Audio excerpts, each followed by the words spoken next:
Boa noite, irmãos, a paz do Senhor, amém? Vocês estão bem? Glórias a Deus. Quero aqui agradecer ao nosso irmão Carmelo, juntamente com o pastor Flávio, que me convidou para estar aqui mais uma vez, trazendo uma mensagem, principalmente uma mensagem, uma série de mensagens tão importante, né? Que é a Igreja em Movimento, falando da Igreja do Senhor, ali no início de Atos, os primeiros passos da Igreja do Senhor. E a tarefa que me foi designada hoje, né, a mensagem que foi entregue para eu ministrar nessa noite é chamados para servir. Chamados para servir. Você é chamado para servir, irmão? Amém? A gente vai entender um pouquinho melhor isso nessa noite. Se o irmão já estiver aí com a sua Bíblia aberta, eu te convido a abrir sua Bíblia em Atos, capítulo 6, do versículo 1 ao versículo 7. Essa é a quarta mensagem dessa série de mensagens. Começamos com o pastor Flávio, falando aqui de Pentecostes. Depois com o pastor Cássio, ministrando sobre a igreja ali nos primeiros passos, a unidade e tudo aquilo que a igreja já começou a viver naqueles primeiros momentos.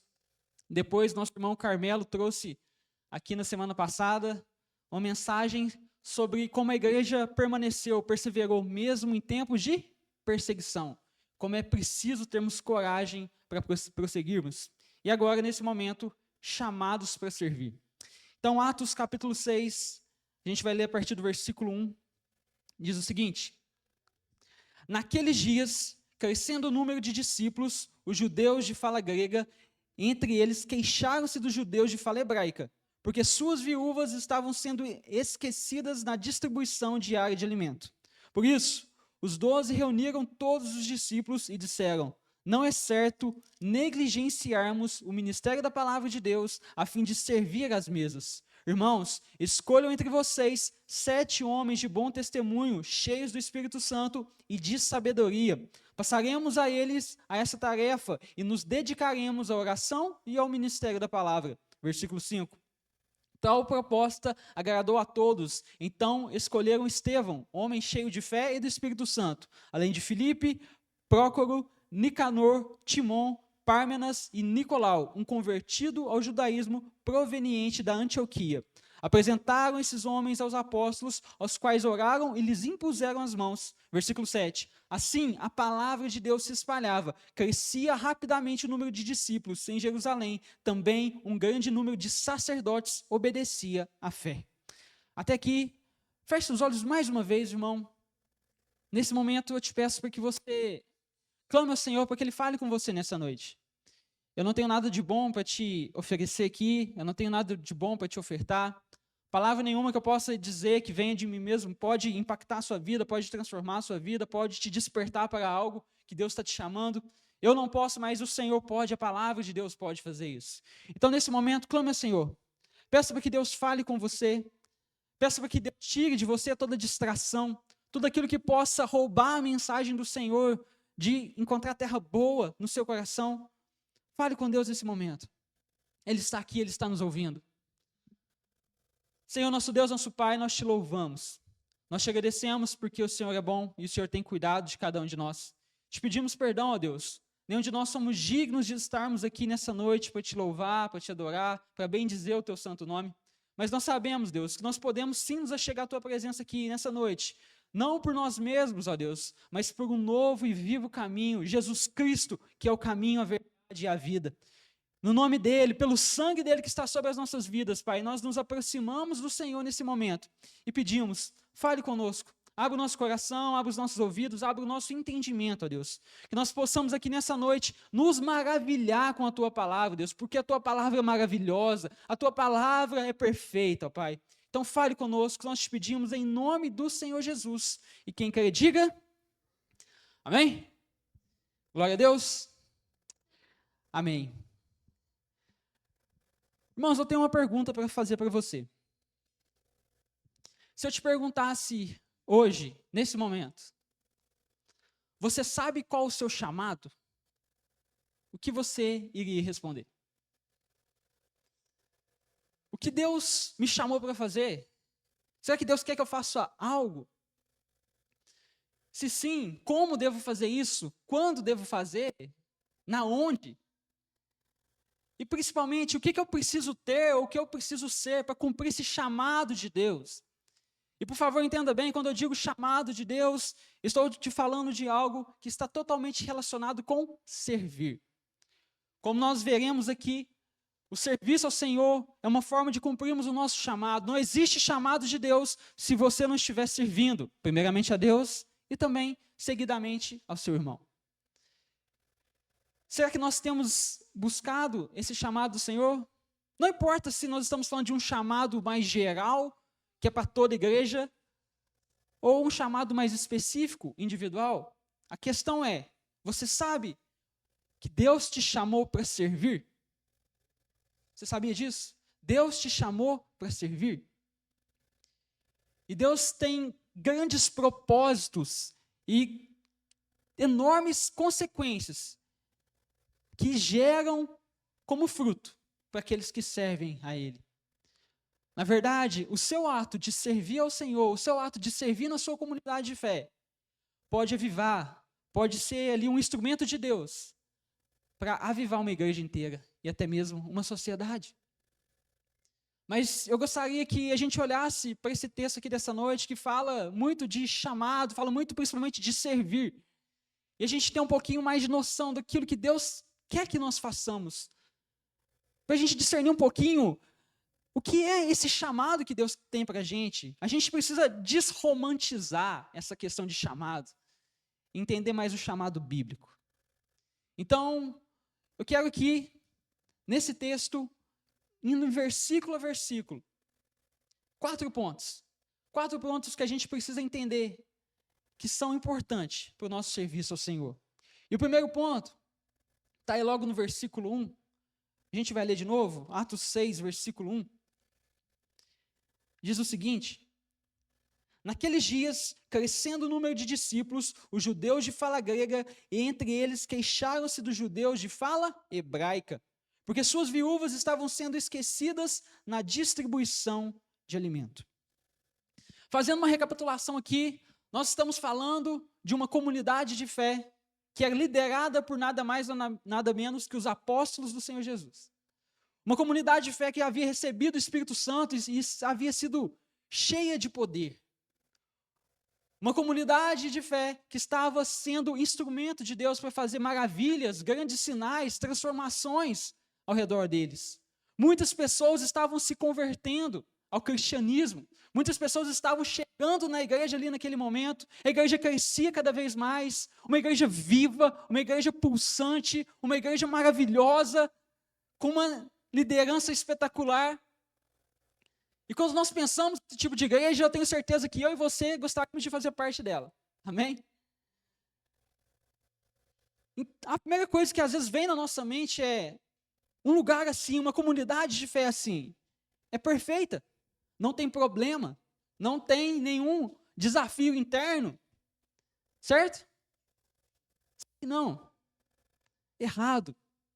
Porque mesmo essa igreja, liderada pelos apóstolos, cheia do Espírito Santo, crescendo cada vez mais, acabamos de ler aqui, já no versículo 1, que um problema surgiu entre aquela comunidade. E nós não estamos falando de perseguição aqui, nós não estamos falando, talvez, de pessoas que se infiltraram no meio da igreja para fazer alguma coisa errada, nós estamos falando de irmãos verdadeiros, genuínos, que começaram a ter uma leve intriga entre eles. A questão era o seguinte: os judeus de fala hebraica, na verdade, os judeus de fala grega estavam se queixando, porque as suas viúvas não estavam recebendo os alimentos, os mantimentos que deveriam receber, enquanto as viúvas dos judeus de fala hebraica estavam ali recebendo corretamente. Naquele tempo, as viúvas eram um grupo extremamente vulnerável. Muitas delas, quando o marido morria, logicamente, elas muitas vezes não tinha ninguém para cuidar delas. Às vezes filhos não tinham filhos, ou às vezes os filhos abandonavam. E desde o início a igreja sempre se preocupou com as viúvas, em cuidar das viúvas, em sustentar as viúvas. Na verdade, não somente desde o Novo Testamento, mas desde o Antigo Testamento, pastor Cássio? O judeu sempre teve uma grande preocupação em cuidar de grupos vulneráveis, inclusive as viúvas, estavam incluídas neles. Só que essas viúvas que dependiam desses mantimentos, algumas estavam sendo deixadas de lado. E por coincidência ou não, não se sabe se isso foi de propósito ou não, era justamente as viúvas daquele grupo de pessoas que eram judeus de fala grega, judeus talvez da dispersação. E eles falaram, olha, alguma coisa está errada, porque as nossas viúvas estão passando dificuldade, mas a de vocês, dos judeus de fala hebraica, dos judeus raiz mesmo, podemos dizer assim, estão passando muito bem. Então levantou essa questão entre eles. Uma questão que muitos estudiosos dizem que poderia ter já dividido a igreja logo no começo.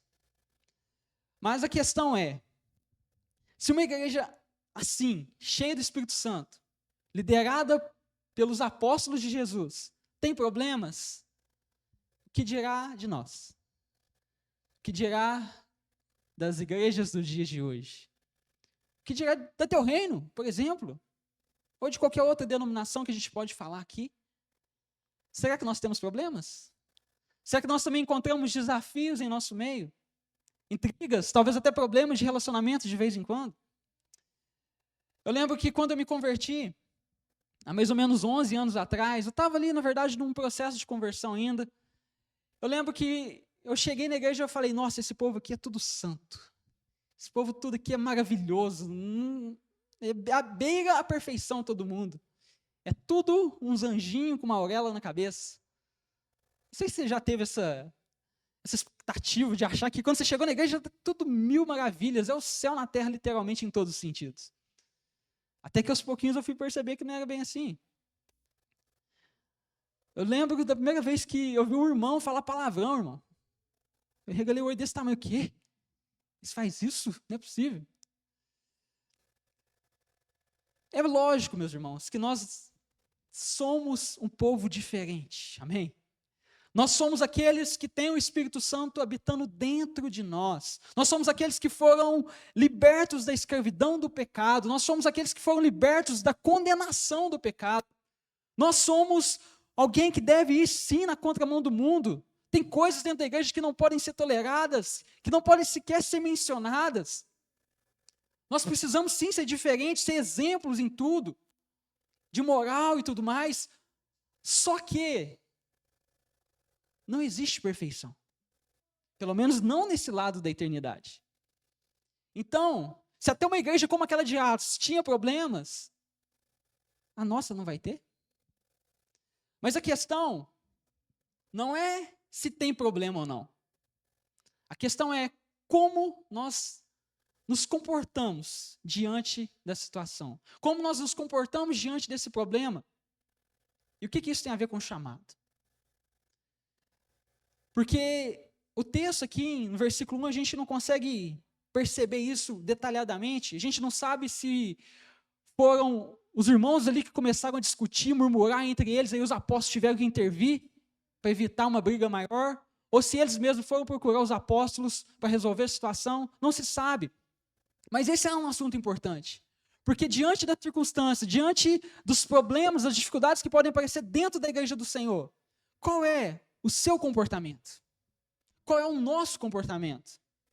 Nós somos os primeiros a falar mal, a criticar, a ficar falando mal o tempo todo ali, a murmurar e só reclamar. Ou nós somos aqueles que se colocam à disposição e falam, Senhor, usa a mim para resolver esse problema. Senhor, usa a mim. Se eu não posso resolver, mas pelo menos que o Senhor me ajude a levar esse problema para alguém que consiga resolver. Porque nós sabemos muito bem que para achar pessoas para reclamar é muito fácil. Qualquer lugar, não é verdade? A fila para reclamações é enorme. Mas a fila de pegar para ajudar, de se colocar à disposição, olha, Deus me usa para servir ao Senhor, me usa para resolver essa circunstância. Isso já é um pouco mais difícil de acontecer. Então esse é o primeiro ponto que eu queria chamar a sua atenção nessa noite. A igreja sim passa por problemas, passa por dificuldades em alguns momentos, mas a questão é como nós nos comportamos diante dessa dificuldade, desse problema.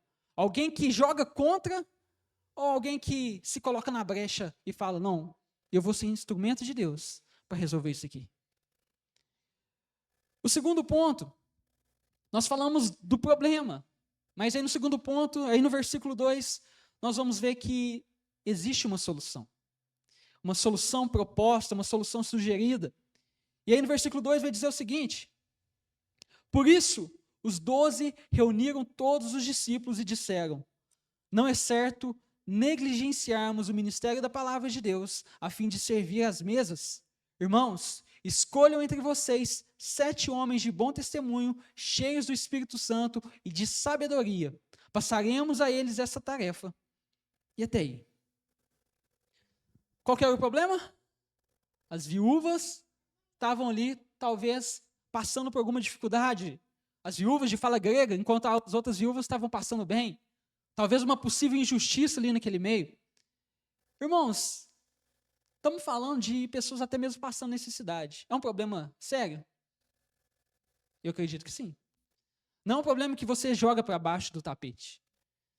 E os discípulos, os apóstolos do Senhor, sabiam disso. Tanto é que eles então convocam uma reunião. Vamos resolver isso aqui. As coisas não podem continuar do jeito que estão. O que nós podemos fazer para resolver? O que nós podemos mudar nessa situação que nós estamos vivendo? Porque o problema não pode permanecer. Nós precisamos fazer algo com relação a isso. Qual que vai ser a saída? Só que tinha um problema em cima do problema. Porque os apóstolos estavam tremendamente atarefados. A igreja estava crescendo cada vez mais. Irmão, imagina, hoje aqui no Teu Reino, né, num culto de domingo, mais ou menos, a gente tem aí o quê? 70, 80 pessoas, mais ou menos. Vamos jogar aí que nós temos 100 membros aqui no Teu Reino, variando, flutuando. Imagina do nada, de 100 nós passamos a ter 1000 pessoas aqui dentro. Imagina como fica a cabeça do pastor Flávio, cabeça da liderança, como fica tudo muito corrido, tudo muito difícil. O crescimento da igreja primitiva era exponencial, irmão. Crescia cada vez mais. E os apóstolos que cuidavam da palavra de Deus e que, na verdade, estavam cuidando de todas as áreas, estavam ficando sem tempo. Não estavam conseguindo fazer mais nada. Então eles falaram, olha, faz o seguinte, nós vamos focar no quê? No ministério da palavra. Nós vamos focar na oração. E vocês selecionem 7 pessoas para cuidar dessa parte mais da estrutura, dessa parte mais organizacional. E é dito e feito, eles fazem isso. Eles propõem essa ideia e todos acham que é uma ideia muito boa. Só que é importante a gente esclarecer uma coisa aqui. Os apóstolos não estavam ali desprezando ou até mesmo se liberando de alguma coisa que eles não queriam fazer. Eles queriam focar no ministério da palavra e da oração, porque Deus tinha chamado eles para isso. Deus tinha chamado eles para isso. Mas não significa que eles não poderiam atuar e ajudar em outras áreas. E o mesmo vale para aqueles outros 7 homens. Aqueles 7 homens estavam sendo levantados para quê?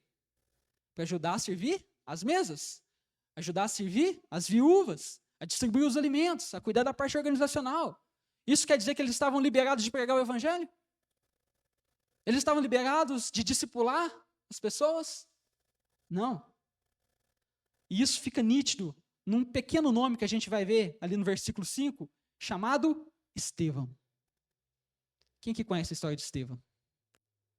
Estevão foi um dos 7 levantados para ser esses diáconos, servir as mesas.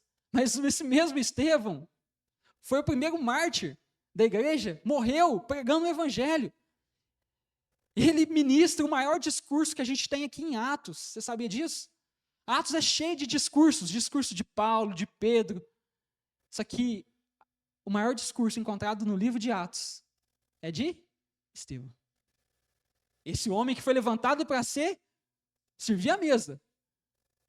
Mas ele não foi chamado só para isso. Ele não se sentiu, eu já estou servindo a mesa, eu não preciso fazer mais nada. Não. Eu quero servir o meu Senhor. Eu quero servir naquilo que Deus me chamou para fazer. Então não é porque às vezes a gente está fazendo algo, irmão, que a gente pode Sabe, às vezes a gente pode ajudar e não quer ajudar. Ah, já estou fazendo isso aqui, não vou ajudar, não. Só que não é nesse sentido que precisamos entender. Até porque, eu não sei se você tem noção, mas quantas coisas tem para se fazer dentro de uma igreja? Você sabia disso? Quantos ministérios para cuidar? Quantas tarefas? Eu listei algumas aqui só para a gente ter um pouquinho de noção.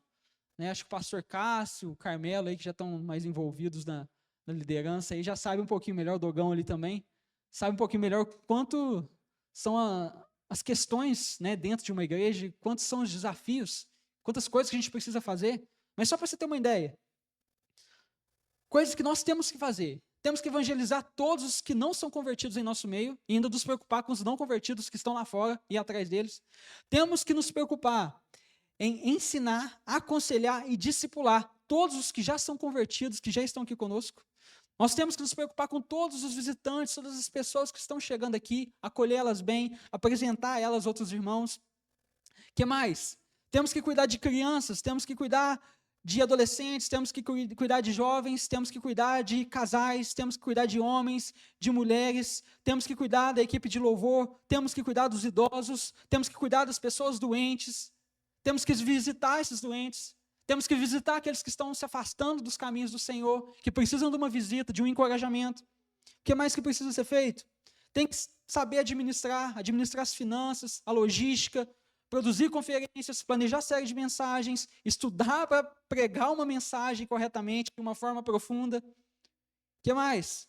Temos que investir em missões, temos que investir em ações sociais, temos que treinar novos líderes, cuidar da rede social, Dogão ali que o diga, temos que cuidar do louvor, e muitos outros ministérios que possam aparecer. Talvez alguns você possa dizer que são mais essenciais que outros, mas todos têm a sua importância. Isso porque eu esqueci de muita coisa aqui. Aí eu te pergunto, o pastor sozinho, ou no máximo, o pastor mais os líderes de ministério sozinhos, conseguem te dar conta disso tudo? Às vezes até dá conta de tudo, mas consegue fazer bem feito?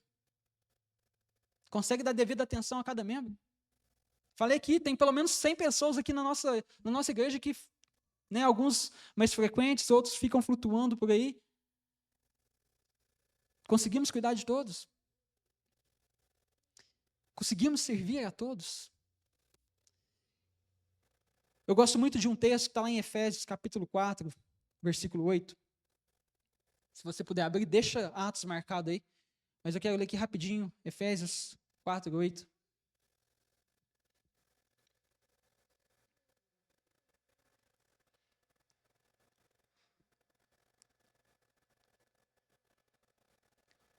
Diz o seguinte: por isso é que foi dito, quando ele subiu em triunfo às alturas, deixa eu ver se está certo aqui, isso, vou ler aqui junto com vocês. Por isso diz, quando ele subiu às alturas, levou cativo o cativeiro. Mudou a versão? Não, beleza. Essa é a NVI. Isso, não, beleza. Vamos lá, vou voltar de novo então. Por isso é que foi dito, quando ele subiu em triunfo às alturas, levou cativos muitos prisioneiros e deu dons aos homens. Até aí.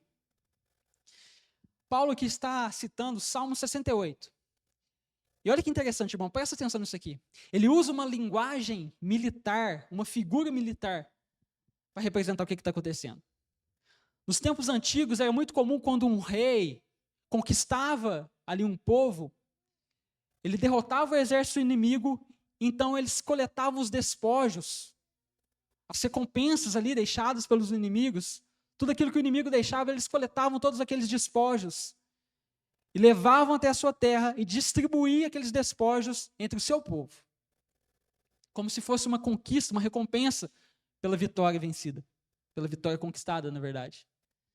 E por que Paulo está usando essa linguagem aqui? Ele está dizendo, olha, Jesus, ele venceu a morte.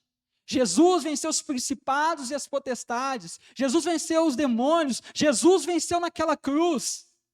E ele trouxe consigo os despojos daquela guerra, que são os dons. Então ele foi distribuir os dons a cada um dos homens. John Stott vai dizer isso. Jesus foi aquele que venceu e trouxe os despojos, distribuiu a cada um dos homens. Que despojos são esses? Dons. Ou seja, Deus entregou dons para o seu povo, para a sua igreja. Você sabia que você tem dom de Deus aí? Você sabia que o Senhor deu um dom para você? E esse dom, como a própria palavra de Deus vai dizer, é para servir o seu próximo, para servir a sua comunidade de fé, para servir os seus irmãos. Deus te deu esse dom, irmão. Mas como você tem usado esse dom?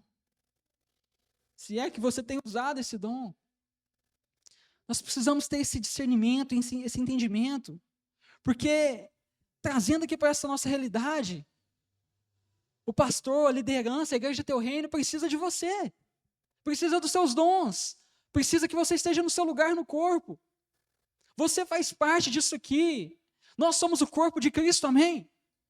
E Deus não te chamou para ser o apêndice, que só dá trabalho, só causa dor, e não serve para muita coisa. Pelo menos dizem, né, que não serve para muita coisa. Ah, Breno, eu sou do mindinho do corpo. Amém, irmão? Dedo mindinho dá equilíbrio ao corpo. Você sabia disso? Não importa qual parte do corpo você é no corpo de Cristo. Você é importante. Deus te deu dons específicos para você usar. Depois você confere lá na sua casa, 1 Carta aos Coríntios, capítulo 12, vai falar tudo isso sobre o corpo de Cristo, como cada parte é importante, como nós não podemos desprezar o dom do irmão. Mas a questão é, temos usado esses dons? Temos sido, então, essas pessoas que são levantadas para resolver problemas com os seus dons? Ou não? Então, o primeiro ponto, nós falamos do problema. O segundo, nós falamos da sugestão de solução que foi dada àquela comunidade.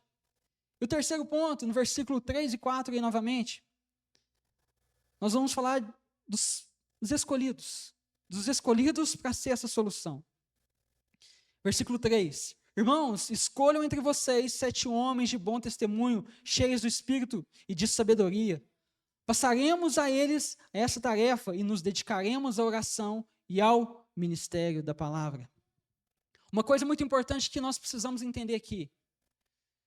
O fato dos discípulos, dos apóstolos, na verdade, se dedicarem à oração e levantar outros 7 para cuidar do servir às mesas, eles não estavam dizendo que o serviço deles era melhor e mais importante do que o serviço das mesas.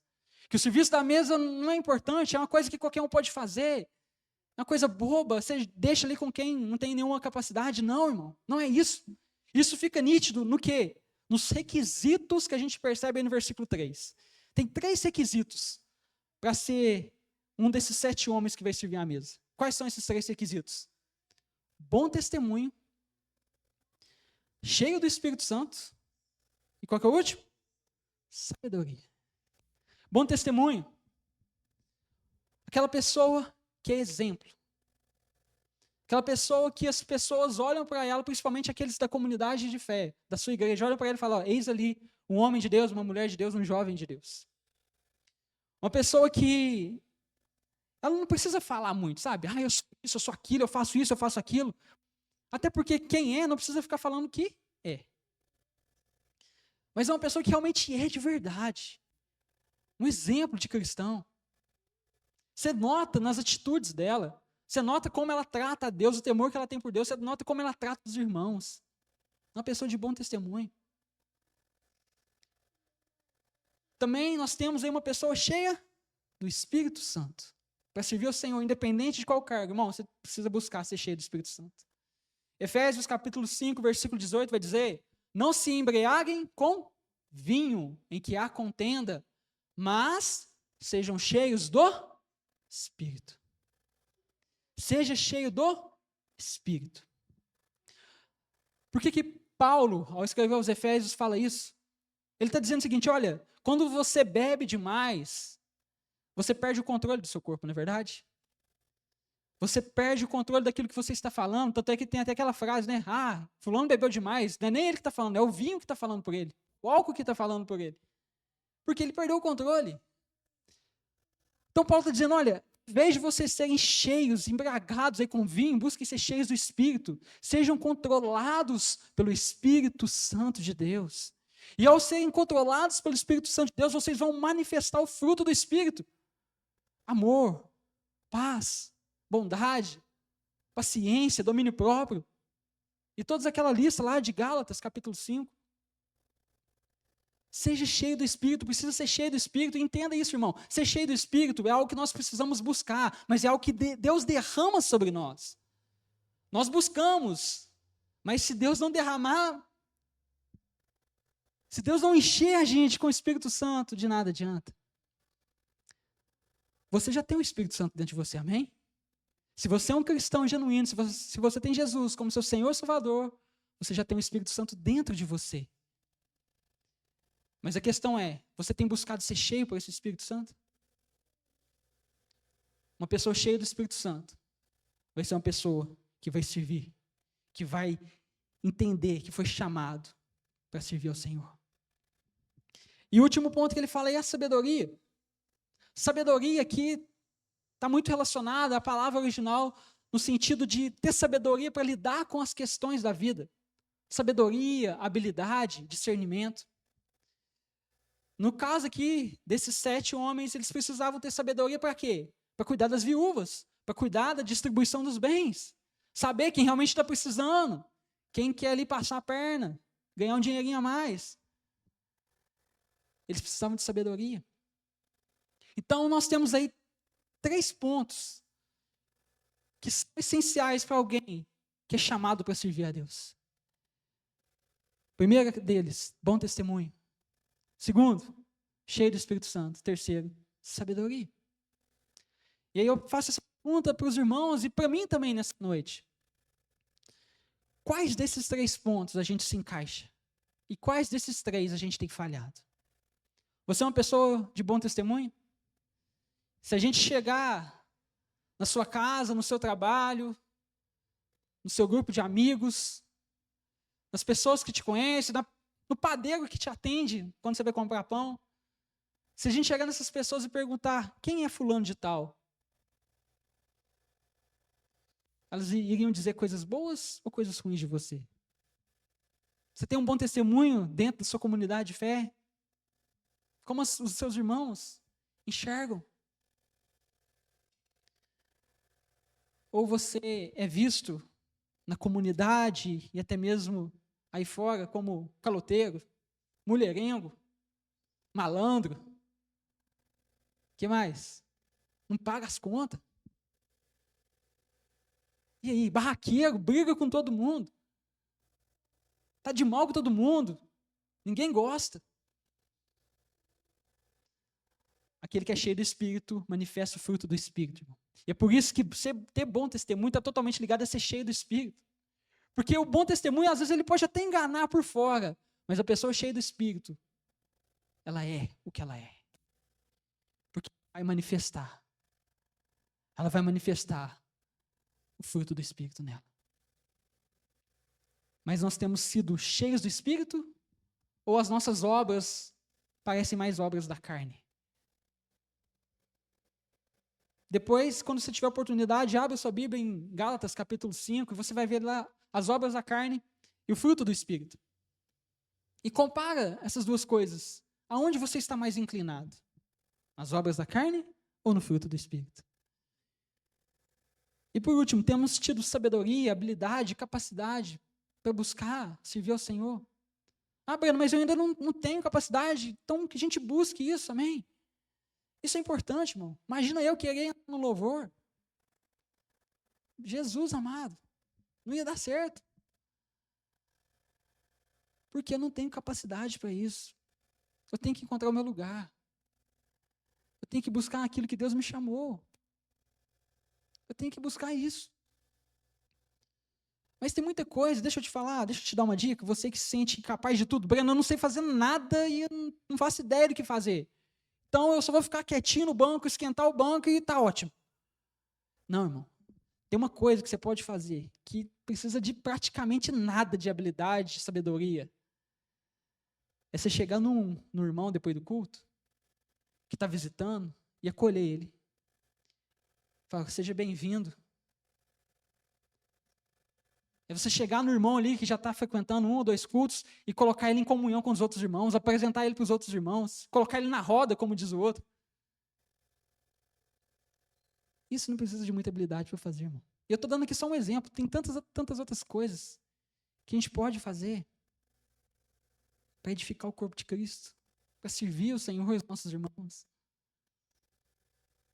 E se você sente que Deus está te chamando para algo, irmão, busque aquilo, estude, se dedique, cole em alguém que está precisando, ou melhor, cole em alguém que sabe te ajudar, que sabe fazer aquilo. Dá um jeito. Mas não esconda o seu dom, amém? Para a gente encerrar, o último ponto. Então, recapitulando, falamos do problema, mas que Deus nos chama, Deus nos levanta mesmo quando os problemas estão ali. Que é justamente dos problemas que nós podemos ser usados pelo Senhor. Porque quando os problemas se levantam, novas pessoas têm que se levantar para resolver aquele problema. Nós falamos também no segundo ponto, da solução. A solução nunca é uma pessoa só. Nós precisamos uns dos outros, nós dependemos uns dos outros para nos ajudar e conseguirmos dar conta de fazer tudo. Precisamos de ajuda. E nesse terceiro ponto que a gente acabou de falar aqui, nós falamos de princípios importantes para quem quer servir ao Senhor. Princípios que são essenciais, que devemos buscar. E por último, depois que tudo isso acontece, quais são os resultados? Quais são os frutos disso? Versículo 5 até o versículo 7. Atos capítulo 6, versículo 5 até o 7. Tal proposta agradou a todos. Então escolheram Estevão, homem cheio de fé e do Espírito Santo, além de Filipe, Prócoro, Nicanor, Timon, Pármenas e Nicolau, um convertido ao judaísmo, proveniente da Antioquia. Apresentaram esses homens aos apóstolos, os quais oraram e lhes impuseram as mãos. Assim, a palavra de Deus se espalhava, crescia rapidamente o número de discípulos em Jerusalém. Também um grande número de sacerdotes obedecia à fé. Irmão, olha o resultado que eles colhem depois de resolver essa questão. É algo fantástico. Porque ele, olha, a gente vai fazer isso. Amém, irmãos? Amém, vamos fazer. E eles colocam em ação aquele plano. Eles colocam as mãos sobre aqueles 7 homens, oram por eles, e esse colocar as mãos ali como se fosse um símbolo de transferir autoridade e poder àqueles irmãos. E aqueles irmãos começam a exercer as suas funções. E quando tudo começa a estar no seu devido lugar, quando cada irmão ali começa a se ajudar, quando novas pessoas se levantam para servir ao Senhor, coisas maravilhosas acontecem. Só para a gente encerrar aqui, 3 pontinhos dessas coisas maravilhosas, desses frutos maravilhosos que aconteceram. O primeiro deles, os apóstolos foram aliviados e voltaram a se concentrar no ministério da palavra e na oração. Irmão, quando cada um está no seu lugar, quando cada um está ali servindo ao Senhor, você tira o peso das costas de muitas pessoas. Porque aquela pessoa não vai ter mais que fazer a sua função. É igual num jogo de futebol, quando um jogador é expulso. O que acontece com o resto do time? Tem que correr em dobro, não é verdade? Porque ele tem que correr por ele e pelo amiguinho lá que foi expulso. Da mesma forma acontece na igreja do Senhor, quando o irmão não está cumprindo, não está ali servindo ao Senhor, está pesando a vida de outros. Mas quando cada um está no seu lugar, fazendo aquilo que Deus chamou para fazer, o que acontece? Os outros irmãos são aliviados. E eles podem focar melhor naquilo que Deus chamou eles. E sabe qual é o resultado disso? Benefício para toda a igreja. Sabe por quê? Porque agora o irmão vai poder servir melhor. Inclusive você. Ele vai poder te ajudar melhor. Então, esse é um fruto que a gente entende aí. Com o levantamento desses 7 homens, os apóstolos foram aliviados e puderam focar naquilo que Deus estava chamando eles. O segundo ponto. O problema foi resolvido. A gente não tem mais ali, nesses próximos capítulos, falando nada sobre essas intrigas novamente. A questão foi resolvida. E sabe o que é interessante? Esses 7 nomes que a gente leu aqui, nenhum nome é um nome hebraico. Então, provavelmente, esses 7 homens eram homens que eram judeus de fala grega. E quais são as viúvas que estavam com problema? As viúvas dos judeus de fala grega. Ou seja, aqueles que estavam ali, talvez reclamando, foram levantados por Deus para resolver a situação. Aqueles que estavam incomodados com a circunstância, Deus chamou eles. E isso é muito válido para mim e para você hoje, meu irmão. Sabe por quê? Porque às vezes tem coisas que estão incomodando você. Tem coisas na igreja do Senhor que não está incomodando o pastor Flávio, o Carmelo, o pastor Cássio, o Douglas, não. Está incomodando você. E talvez esse incômodo é Deus que está ali, gerando uma insatisfação no seu coração, para que você faça algo com relação àquilo. Ah, naquela igreja ninguém faz nada nessa área aqui. Irmão, talvez Deus quer te levantar para fazer isso. Deus faz essas coisas. Acontece que muitas vezes a gente quer ficar ali, em nossa casa, de braços cruzados, falando, Deus, fala para mim o seu chamado. E a gente espera que uma voz caia dos céus e fale conosco. Mas muitas vezes, irmão, o chamado nasce no meio da necessidade. E por último, o evangelho continuava se espalhando e até mesmo o número de sacerdotes crescia cada vez mais. Sacerdotes, o povo que mais se oferecia ali no início resistência para os cristãos, até eles começaram a se converter. O número de discípulos se espalhava e crescia cada vez mais. Irmão, quando cada um está no seu devido lugar, fazendo aquilo que Deus chamou você para fazer, o resultado disso é uma igreja que cresce e avança no reino. Efésios capítulo 4, versículo 16, eu encerro aqui com esse versículo. Dele, todo o corpo, ajustado e unido pelo auxílio de todas as juntas, cresce e edifica a si mesmo em amor, à medida que cada parte realiza a sua função. De novo, dele, todo o corpo ajustado e unido pelo auxílio de todas as juntas, cresce e edifica a si mesmo em amor, à medida em que cada parte realiza a sua função. Irmãos, Deus quer te chamar. Deus está te chamando para que você sirva. Ele te deu dons para isso. Vamos orar ao Senhor? Eu queria que a gente orasse em relação a isso. Se você puder ficar de pé. A gente vai fazer uma oração rápida para a gente já encerrar. Mas eu queria que você fizesse essa reflexão, olhasse para dentro de você nesse momento. Sabe, irmãos, fale com o Senhor, fala, Deus, eu quero te servir. Talvez você está um pouco perdido, você não sabe para onde vai, o que fazer. Mas fala com Deus, Deus, me ajuda a te servir. Eu sei que eu fui chamado para servir, ó Deus. Então me ajude, me dê forças, me dê discernimento. Me mostre o que fazer. Peça isso a Deus, meu. Peça isso a Deus.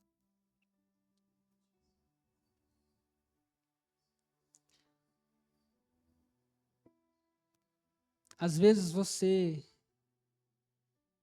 ainda está um pouco perdido. Não sabe para que caminho ir, mas boa parte do seu chamado Deus já te revelou. Só que você não percebeu isso ainda. Você está esperando algo muito específico da parte de Deus, sendo que boa parte do seu chamado já está revelado na Bíblia. Não para de se preocupar com aquilo que você ainda não sabe. E se preocupe em fazer aquilo que Deus já te revelou. Então peça a Deus nesse momento para que Ele te ajude a cumprir aquilo que Ele já revelou para você. A pregar o Evangelho, a fazer discípulos, a edificar os seus irmãos, a cuidar uns dos outros, a edificar a fé uns dos outros, a fortalecer a fé uns dos outros. Tudo isso já está revelado na palavra de Deus e tudo isso é para você, meu irmão. Então peça a Deus para te ajudar nesse ponto.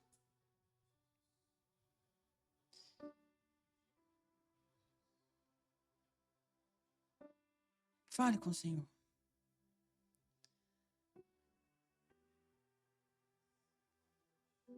Senhor, nosso Deus, nosso Pai. Pai, nós te pedimos perdão, Deus, pelos nossos erros, pelos nossos pecados. Nos lava, nos limpa, nos purifica e nos ajude, ó Deus, nas nossas falhas, nas nossas fraquezas. Pai, nos ajude a sermos instrumentos do Senhor, Deus. Mesmo diante das dificuldades, mesmo diante dos problemas que possam surgir, Deus. Que nós não sejamos aqueles que vão ficar reclamando, mas sejamos aqueles que serão levantados para servir ao Senhor e resolver aquela situação. Pai, nos ajude a entendermos, Senhor Deus, que nós temos dons e devemos servir ao Senhor com esses dons. Que eu não sou um inútil no reino de Deus, porque o sangue de Jesus está sobre a minha vida. E por mais que por nós mesmos nós nada podemos fazer, mas porque Jesus nos capacita, com o Espírito Santo habitando dentro de nós, nós sim podemos fazer grandes coisas em Teu nome. Não se trata de mim, não se trata de fulano, não se trata do Senhor que quer nos usar. Senhor, nos ajude a entender que nós precisamos cumprir princípios, Deus, para servir ao Senhor. A Tua obra não é feita de qualquer jeito. A Tua obra não é feita relaxadamente, Deus. Buscar o Senhor, servir ao Senhor não é brincadeira, Deus. Não é um passatempo. Mas é algo extremamente importante. Então nos ajude a estarmos prontos. Minimamente prontos. Para fazer aquilo que o Senhor tem nos chamado para fazer. E finalmente, Deus, que nós possamos colher esses frutos. De uma igreja unida. Com cada um fazendo a sua parte, cada um fazendo a sua função. E o evangelho crescendo, o número de discípulos crescendo cada vez mais no meio. Nos ajude, Senhor. Nos ajude a viver isso. Nos direcione, nos fortaleça. Em nome do Senhor Jesus, nós oramos, nós te agradecemos, em nome de Jesus. Amém. Amém, irmãos? Carmelo, pode chegar aqui, por favor?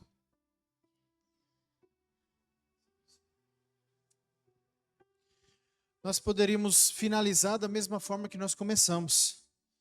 Dá-lhe você de comer. Dá-lhe vocês de comer. Porque eu já operei na sua vida. Já te resgatei, já fiz algo de extraordinário. O Espírito mora dentro de vocês, né?